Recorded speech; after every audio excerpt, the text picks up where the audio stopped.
बाजार बोलता है। एक बार डेटा पॉइंट्स पढ़ लेते हैं। डेटा पॉइंट्स एफ के होंगे।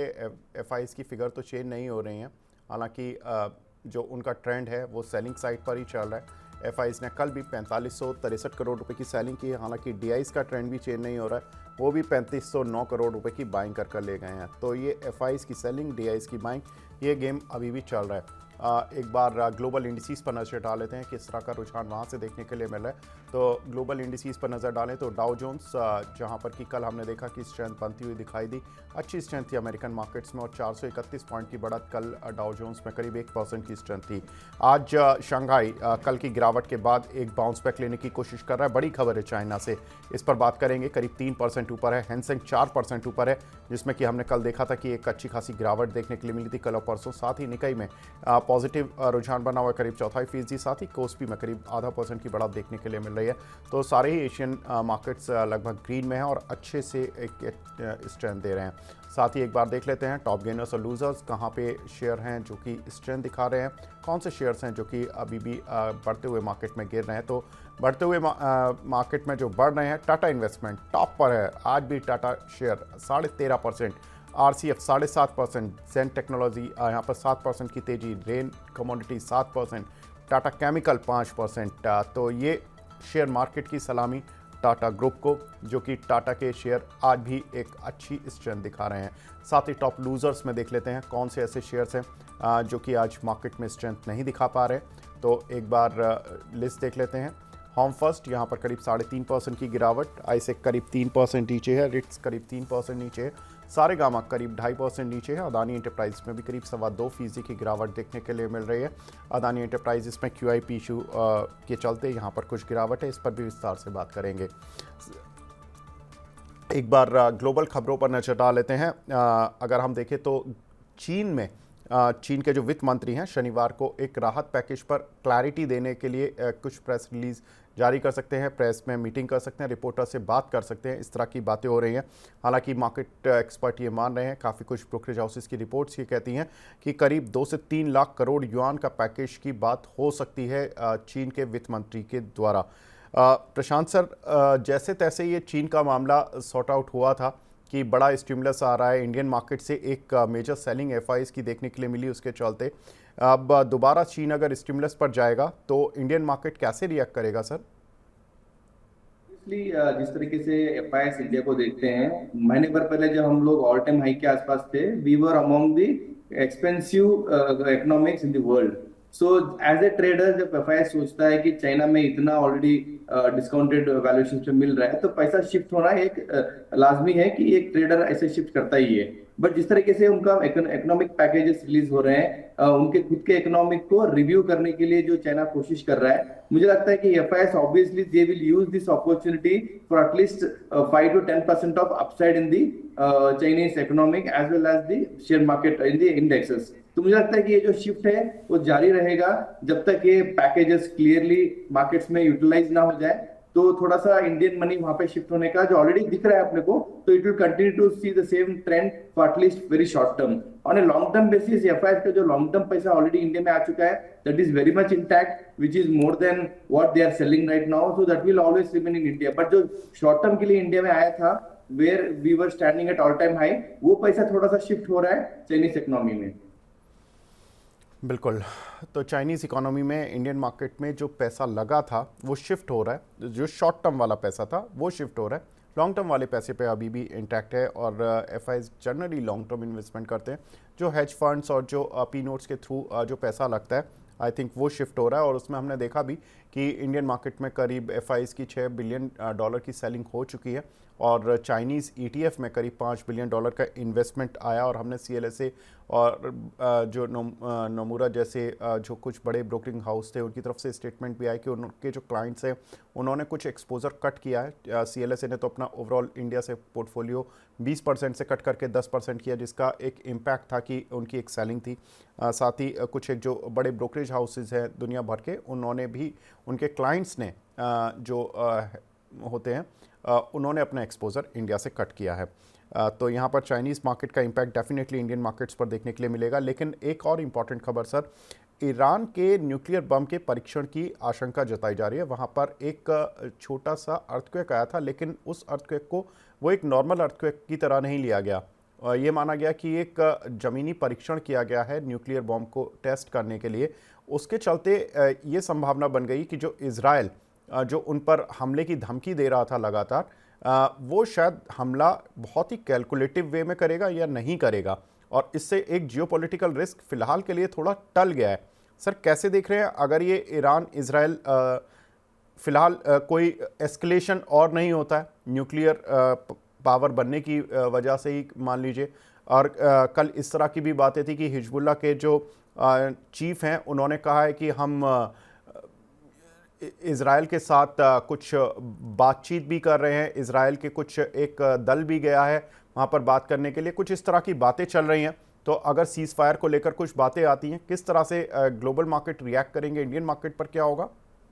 देखो, ऑलरेडी आई थिंक मार्केट्स उसको डिस्काउंट कर चुका है। सीज फायर का जो भी एक्सपेक्टेशंस है, मुझे लगता है ये वीकेंड के अंदर उसके हेडलाइंस बनना चाहिए on the global geopolitical tension.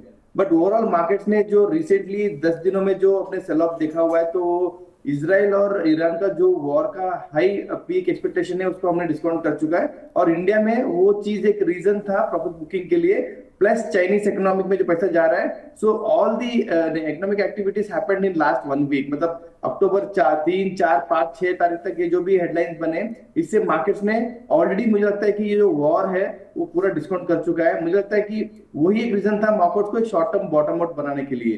तो मुझे I am not expecting anything big in terms of nuclear attack और something like that. That would be the worst scenario where world geopolitical tensions can be looked at, where even I think US will intermediate and again think of advising Israel and Iraq to not to take it towards the nuclear levels. But उनके जो escalation है वो शायद 2-3 महीने अभी भी चलेंगे। मुझे लगता है नवंबर दिसंबर तक भी हेडलाइंस बनते रहेंगे, और वो चीज शायद मार्केट्स में डिस्काउंट हो चुका है।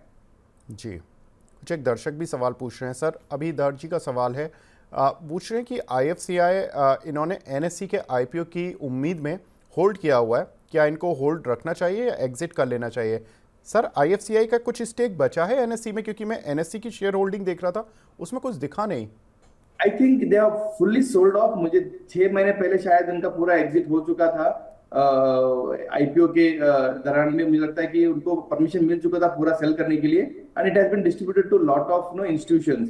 So I don't think even less than 1% हो सकता है, which is not declared in the market right now, but that is not a big chunk for any good valuation for IFCI. मुझे लगता है कि स्टॉक ने ऑलरेडी उसको discount भी कर चुका है। जिस तरीके से स्टॉक ने 80 से लेके अभी तक ऑलमोस्ट 62 तक आ चुके हैं, तो मुझे लगता है कि वो सब चीजें डिस्काउंट हो चुकी है उस पे। I don't recommend him to hold this because of the NSE IPO. I think he has to hold it just for a short term trading के हिसाब से। मुझे लगता है फिर से 78 और 80 का लेवल आ सकता है, not because of NSE IPO but on the valuation side. हमारे देश के निवेशक और ख़ासतौर से ऐसे निवेशक जो कि महिलाएं हैं और बहुत ही मल्टी बैगर रिटर्न बना रही हैं, उनका सवाल जरूर लेना बनता है आज। सर, सुनीता चौधरी जी हैं, इन्होंने एक शानदार सवाल पूछा है। इन्होंने JP पावर लिए हुए हैं 15,500 ₹2.25 के, अभी शेयर चल रहा करीब 23 रुपया, 10 गुना हो चुका है इनका पैसा। सुजलॉन इन्होंने 18,400 शेयर लिए हुए हैं ₹2.85 के, जो कि अब पहुंच चुका है करीब 75 to 80 की रेंज में। और लॉयड इंजीनियरिंग इन्होंने 5740 शेयर लिए हुए हैं कुल 95 पैसे के। सर, 2 साल का व्यू जानना चाहती हैं, होल्ड कर लें क्या? I think congratulation for her women power. उनका इन्वेस्टिंग पावर इसमें दिख ही रहा है कि मल्टीबैगर रिटर्न्स कैसे बनाना है। बट ऑब्वियसली यस, सुजलॉन में अभी भी मुझे लगता है कि the bad turn is out. Markets overall अभी यहाँ पे जो भी अच्छा होना है इन terms of balance sheet, in terms of profit and loss account, उसमें ही वेट करना चाहिए। मुझे लगता है ओवरऑल वेट करना चाहिए 1 से 2 साल के लिए। 120 can be A target for at least 1 year. उसके बाद देखते हैं जैसे उसकी एफिशिएंसी बढ़ती है, जैसे उसकी परफॉर्मेंस बढ़ती है। तो ओवरऑल सुजलॉन में मेरा होल्ड ही रहेगा। With respect to JP power, again थोड़ा सा मुझे high risk high return category अभी भी लग रहा है 23-24 के हिसाब से। बट अगर मुझे टेक्निकली देखूं JP पावर के लिए 24 के ऊपर अगर क्लोजिंग मिलता है, तो मुझे लगता है फिर से 30-35 के रेंज में जाने की कोशिश करेगा साल भर के व्यू के हिसाब से। बट यस, बस JP power will be A high risk high return category stock. आपको अपना स्टॉप लॉस को हमेशा मेंटेन करना चाहिए आप माना कि आपने ऑलरेडी एक अच्छा 10 बैगर रिटर्न बना चुके हो, बट फिर भी 19 to 20 रुपीज का एक स्टॉप लॉस मेंटेन कीजिए, बिकॉज फिर से जब से गिरना चालू हो जाएगा फिर रुकेगा नहीं, फिर से वो सिंगल डिजिट जाने की कोशिश भी करेगा। तो 19 and 20 should be your stop losses, जो भी अपने मल्टी बैगर रिटर्न बनाया हुआ है जेपी पावर में। सूचना तो मैंने बता दिया है। थर्ड स्टॉक मैं याद नहीं कर पा रहा हूँ सर लॉयड इंजीनियरिंग। अच्छा, लॉयड इंजीनियर में सेम व्यू रहेगा मेरा हमेशा के कि अगेन स्टॉप लॉस उसको मेंटेन कीजिए। ऑलरेडी एक बार अच्छा मोमेंटम आ चुका है, बट यहाँ से 20% downside should be risk of your stop losses, जाके ऑलरेडी अपने प्रॉफिट बना चुके हैं। तो जेपी पावर एंड लॉयड में थोड़ा सा आप स्टॉप लॉस मेंटेन कीजिए, but with respect to Suzlon I think you can go long from here also. बिल्कुल। एक और बड़ी खबर अदानी समूह से जुड़ी हुई, जो कि उनकी फ्लैगशिप कंपनी अदानी एंटरप्राइजेस के लेकर है। क्यूआईपी का फ्लोर प्राइस रखा गया है 3117 रुपये 47 पैसे। क्यूआईपी का साइज़ करीब 4200 करोड़ रुपए रहेगा। एक इसके साथ क्लॉज भी है कि 5% डिस्काउंट का भी ऑप्शन खुला हुआ है। तो 3117 पर हो सकता है कि 5% का डिस्काउंट और आता हुआ दिखाई दे।